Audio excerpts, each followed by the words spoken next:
laupäeva hommikune duubelmeeskonna trenn on selja taga. Paar päeva tagasi toimus mäng Infoneti duubliga halliturniiri raames. Ja see oli üks huvitava skooriga lõppenud mäng. Räägi lähemalt, mis seal juhtus?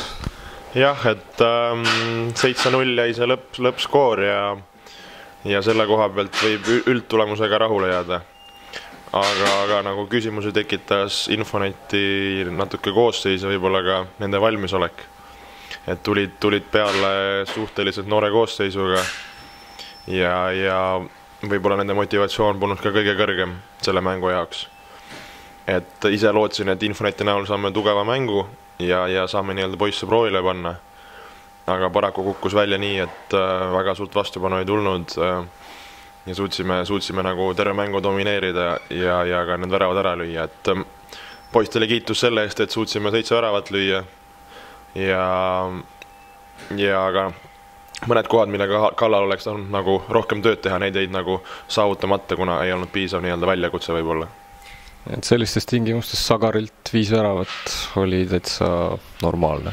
Jah, et Sagari näitas ennast väga heast küljest hea tahtmisega ja suutis need pallid võrku panna, et kiitus talle ja ma arvan, et sellise tahtmisega, kui ta jätkab, võib ta veel palju väravaid lüüa. Sagari on duubli juures mitte vigastuse tõttu, vaid lihtsa tavalise rotatsioonide korras. Jah, täpselt nii, et kuna esinduses on palju mängeid ja see mänguaega seal jagatakse, siis leidsime, et oleks hea, kui saaks ka nii-öelda rohkelt mänguaega ja ka meil oli probleeme natukene vigastuste ja mängijate arvuga, et nii-öelda aitasid meid välja. Premium-liiga hooaja algusest räägitakse juba üsna kõva häälega. Pisut varju on jäänud see, et esiliiga alustab tegelikult veelgi varem 27. veebruaril esimeses voorus vastaseks taas Infonet. Nüüd võib vist juba öelda, et on käes see aeg, kus saame vist öelda, et hakkame otsi kokku tõmbama ettevalmistuse ja koosseisuga. Ja tõesti, et meil on paar mängu jäänud veel halliturniiril Nõmme Kalju vastu ja tuleb tugev mäng Žalgirisega. Ja praegu oleme natukene otsimas võib-olla ühte tugevat mängu veel enne nii-öelda esiliiga algust, et kuna Santosega halliturniir jääb ära meil, kuna aeg ei sobinud nii kummalegi võistkonnale, siis otsime ühte tugevat mängu veel, et saaks võimalikult palju mängijaid näha veel ja nii-öelda vormikõverat timmida. Testimisel olevad mehed aastalõputurniiril, kõik, kes seal rivis olid, on meiega tänaseni on tulnud juurde ka mõni uus nägu. Kas täna võib juba enam-vähem kindlalt öelda, et kõik, kes on meil proovimisele tulnud, on meile ka jäämas või ei ole veel otsuste tegemise aeg?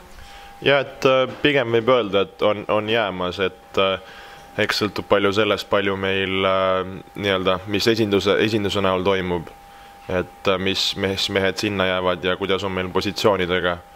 Et veel on vara öelda 100%.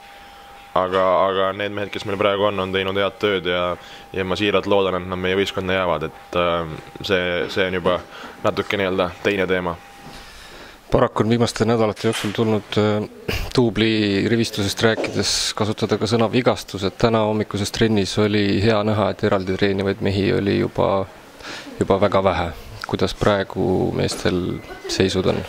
Ja, et kuna praegu siin levimas mingi imelik viirushaigused, siis päris paljud mehed on eelmise nädala jooksul ja ka täna olnud erinevate viirustega väljas, kus on täiesti igati normaalne, kuna käivad koolis ja seal need asjad levivad kergelt. Aga kui rääkida vigastuste koha pealt, siis oli natuke problemaatiline meil vahepeal.